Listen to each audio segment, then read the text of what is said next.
and welcome to section 15.3, where we're going to detail a discussion of the parasympathetic division of our autonomic nervous system.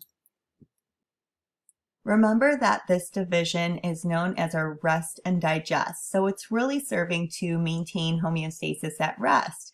We already mentioned in the previous section that it is also called our craniosacral division.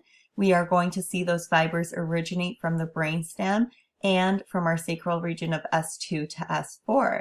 And we're going to have ganglia found in two types of locations.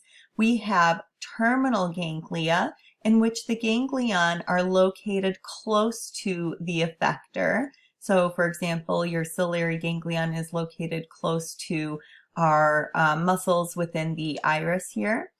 And then the other type of ganglion we're going to have is an intramural ganglia, and this is going to be located within the wall of the effector. So we can see this taking place here within the uterus, another one here within the vagina, within the penis, the clitoris, the urinary bladder, and so forth.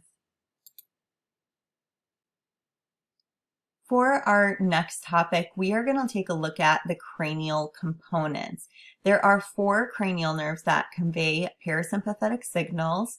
That would include our oculomotor nerve, facial nerve, glossopharyngeal, and vagus nerve. Do you guys remember the numbers associated with these? Well, we have a tip here. Oculomotor is going to be cranial nerve number 3. Facial is cranial nerve number 7. Glossopharyngeal will be cranial nerve number 9, and vagus is cranial nerve number 10. Let's start off with oculomotor nerve, which is cranial nerve number 3. We can see the cell bodies of these fibers starting off at the nuclei within the midbrain. Specifically, you don't have to know this, it's going to be at the Edinger-Westphal nucleus. And the axons will extend out and reach over to these ciliary ganglia. So there's the one on the left, here's the one on the right.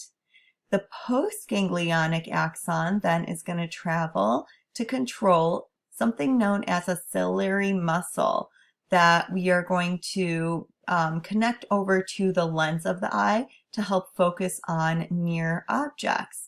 And also within the iris sphincter, which is known as sphincter pupillae, and that is going to assist us with pupil constriction. Now let's take a look at the facial nerve or cranial nerve number 7. Our preganglionic axons are going to have its cell bodies within the pons, and then those axons are going to extend over to a pterygopalatine ganglion, and will also have fibers extend to a submandibular ganglion.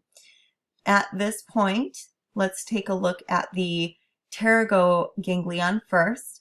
We will have the postganglionic axons traveling over to, lost my mouse there, traveling over to the lacrimal gland in order to give supply there, and also will travel over to small glands of the nose and the mouth.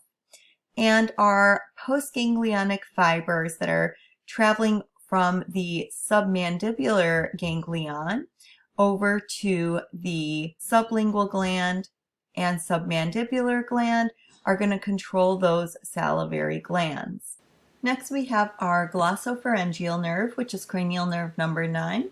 We're going to see that the preganglionic axons are going to have their cell bodies within a nucleus in the medulla oblongata, and that preganglionic fiber continues until it reaches the otic ganglion.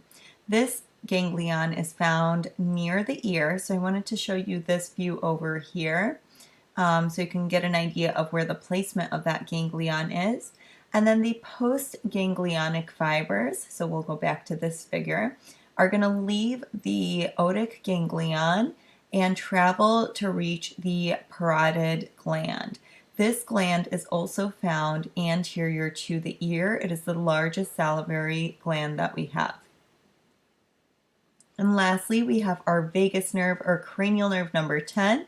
We'll see its preganglionic cell body within the medulla, and it is projecting extensively to a variety of ganglia. You could see them placed over here with the red dot is the area where we're going to find the cell body of the postganglionic neuron. And we are going to see it going over to organs within the thorax as well as within the abdomen. Those postganglionic axons, remember, are going to be short and can be located within the organ or found just outside of the organ. In this case, they are located within, and they're going to have lots of different functions depending on what organ they are going to. They can slow down heart rate, constrict our lung bronchioles, increase digestive secretions, and store carbohydrates. And now let's move into the second portion of the origin of fibers, which would be our pelvic splanchnic nerves. These preganglionic axons are going to have their cell bodies within the lateral gray regions of S2 to S4, so we can imagine they are right over here, and they are going to lead to either terminal or intramural ganglia. So remember that the terminal ganglia would be located near the organ, and I don't see anything illustrated here for me to show you that, but we also have intramural ganglia, which we see lots of examples of here. Those are going to lie within the organs, the terminal or target organs. And they are going to contribute to something known as the hypogastric plexus. So here we can see the inferior hypogastric plexus. This is the plexus that is going to have parasympathetic fibers within it and will supply organs of the pelvic cavity. We'll also see that it's going to give rise to a prosthetic plexus in males and a uterovaginal plexus within females. We also do have a superior hypogastric plexus, but this does not have any parasympathetic fibers within it. Our postganglionic axons are going to go to abdominal and pelvic effectors, and some of the effects that we're going to see are going to include smooth muscle contraction, increased secretions in urinary and digestive systems, and penile or clitoral erection.